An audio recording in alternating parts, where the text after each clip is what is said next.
Ibrahim Traore ni afisa wa kijeshi wa Burkina Faso aliyenyakua madaraka kupitia mapinduzi ya kijeshi mnamo Septemba mwaka 2022. Tangu wakati huo amekuwa kiongozi wa nchi kama rais wa mpito. Amejitokeza kama kiongozi mwenye ushawishi mkubwa katika eneo la Sahel.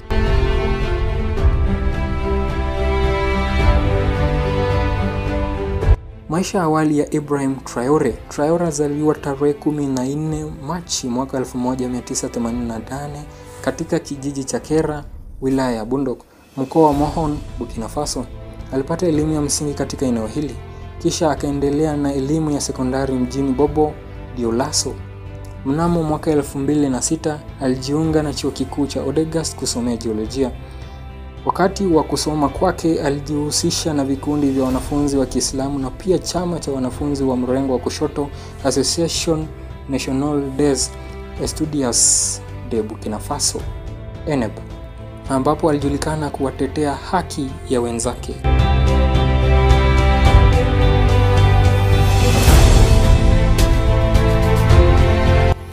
Mnamo mwaka 2009 Traore alijiunga na jeshi la Burkina Faso na kufuzu kutoka chuo cha kijeshi cha Georges. Alipelekwa Morocco kwa mafunzo ya ulinzi wa anga, kisha akahamia kwenye kikosi cha miguu huko Kaya, kaskazini mwa nchi.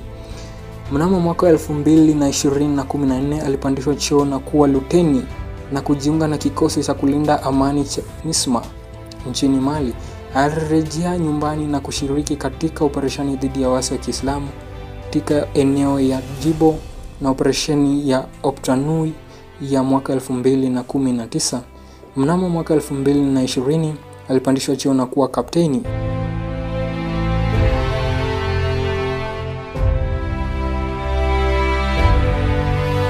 Mnamo tarehe 30 Septemba mwaka 2022 akiwa na cheo la captain, Traore aliongoza mapinduzi yaliyomuondoa madarakani Paul Henri Sandaogo Damiba ambaye alikuwa ameongoza mapinduzi miezi 4 kabla.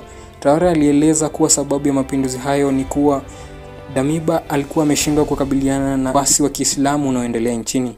Alitangazwa rasmi kuwa rais wa mpito tarehe 6 Oktoba mwaka 2022.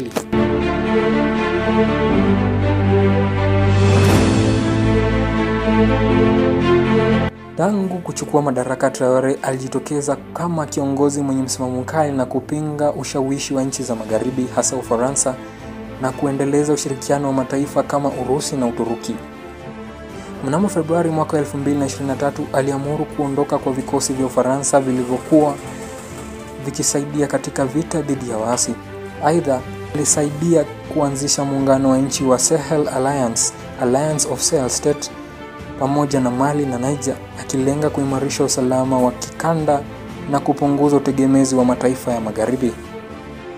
Katika juhudi zake za kuimarisha uchumi, serikali yake ilitangaza ujenzi wa kiwanda cha kusafisha dhahabu mnamo Novemba mwaka 2023, ikiwa ni hatua ya kuongeza thamani ya rasilimali. Mnamo Februari mwaka 2024 alisisitiza utoaji wa vibali kwa wasafirishaji dhahabu na wachimbaji wadogo ili kudhibiti biashara haramu na kuongeza mapato ya serikali.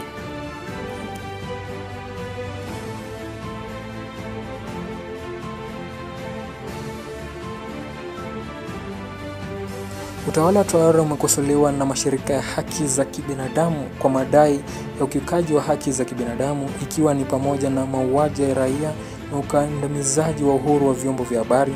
Hata hivyo, anaendelea kupata uungwaji mkono kutoka kwa vijana na wafuasi wa itikadi ya Pan-Africa kwa kumuona kama kiongozi anayepinga unyonyaji wa kigeni na kuhimiza umoja wa Afrika. Nimekuwa msimulizi wako Kennedy Msambai. Hadi wakati mwingine.